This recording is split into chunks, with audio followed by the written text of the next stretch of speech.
Salam Bapak Ibu, Saudara dan Saudari yang terkasih di dalam Tuhan. Selamat hari Minggu untuk kita sekalian.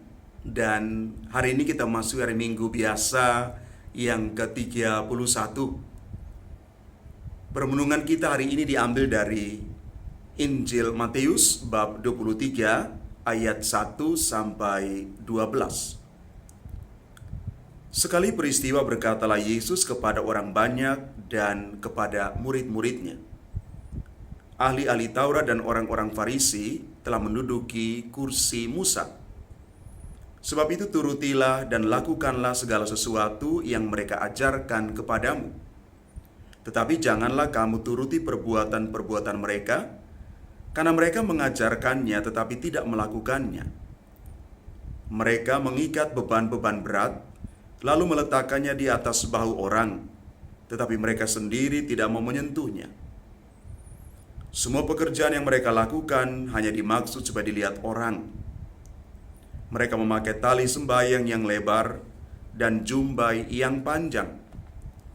Mereka suka duduk di tempat terhormat dalam perjamuan dan di tempat terdepan di rumah ibadat. Mereka suka menerima penghormatan di pasar dan suka dipanggil rabi. Tetapi kamu janganlah kamu suka disebut rabi, karena hanya satu rabimu, dan kamu semua adalah saudara. Dan janganlah kamu menyebut siapapun bapa di bumi ini, karena hanya satu Bapamu, yaitu yang di surga. Janganlah pula kamu disebut pemimpin, karena hanya satu pemimpinmu, yaitu Kristus. Siapapun yang terbesar di antara kamu, hendaklah ia menjadi pelayanmu. Barang siapa meninggikan diri akan direndahkan, dan barang siapa merendahkan diri akan ditinggikan. Bapak, Ibu, Saudara dan Saudari umat Tuhan yang terkasih. Beberapa tahun belakangan ini, gereja masuk ke dalam kondisi yang cukup memprihatinkan akibat aneka macam skandal, masalah, dan permasalahan ini juga melibatkan sejumlah pemimpin rohani, gembala gereja. Keprihatinan ini memang memukul gereja, tetapi kondisi prihatin ini justru menjadi panggilan untuk melakukan pembaharuan diri dari dalam. Rasul Paulus membuka mata kita terkait bagaimana cara membaharui diri itu. Kami berlaku ramah di antara kamu.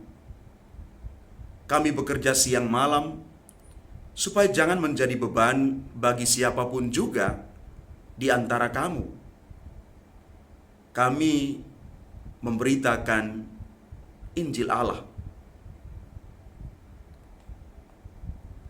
Kerja keras dalam wujud pelayanan yang murah hati dan ramah menjadi salah satu cara gereja membaharui dirinya. Gereja harus menjadi ramah bagi semua umat, terutama mereka yang rentan akan gangguan. Gereja dipanggil untuk terus membaharui diri, dan gereja itu adalah kita. Ecclesia semper reformanda. Gereja hendaknya selalu membaharui diri. Pembaharuan diri ini dimulai dari kita masing-masing.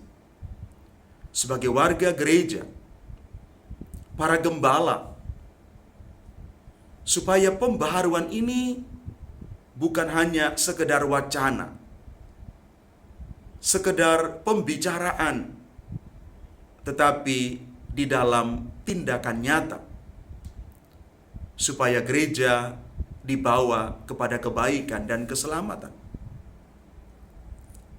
Injil hari ini menegaskan bahwa kita hanya memiliki satu Bapa dan satu guru.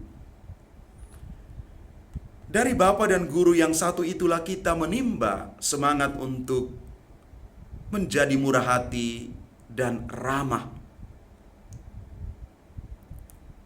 Seorang ayah senantiasa harus menunjukkan belas kasih kepada anak-anaknya.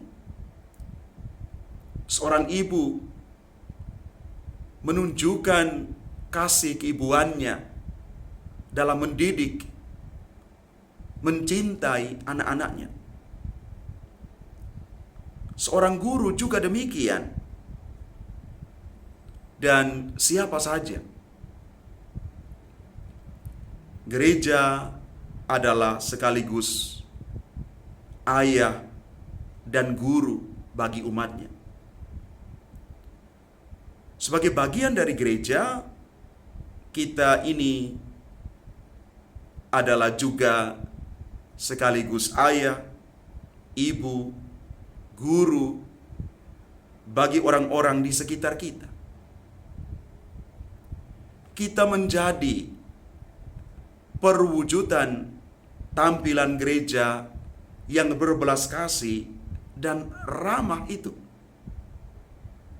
Melalui kehadiran kita, gereja menjadi ramah bagi setiap orang yang sementara mengalami pergumulan hidup yang membutuhkan penghiburan. Kalau Injil hari ini, Yesus menegur para ahli Taurat dan orang Farisi, kelompok terpandang di dalam bangsa Yahudi, karena cara hidup mereka yang kurang ramah. Bahkan Yesus mengatakan mereka mengajarkan segala sesuatu yang mereka tahu dengan sangat baik, sangat detail, tetapi tidak melakukannya. Nada yang sama juga Yesus sampaikan kepada kita semua. Semoga kita bukan hanya mengajarkan dalil-dalil,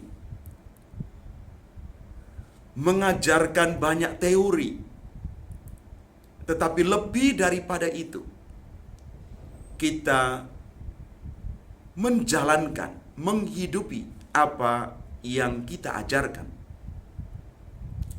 Pengajaran kita akan berbuah ketika apa yang kita ajarkan itu kita hidupi di dalam kehidupan kita setiap hari. Karena itu pesan firman Tuhan hari ini untuk kita semua. Semoga kita ambil bagian, terlibat di dalam pembaharuan kondisi gereja, supaya gereja sungguh-sungguh menjadi sarana kehadiran Allah yang meringankan, membebaskan, dan menyembuhkan. Dan selanjutnya, semoga gereja menjadi rumah yang ramah bagi semua umat. Tuhan memberkati kita sekalian.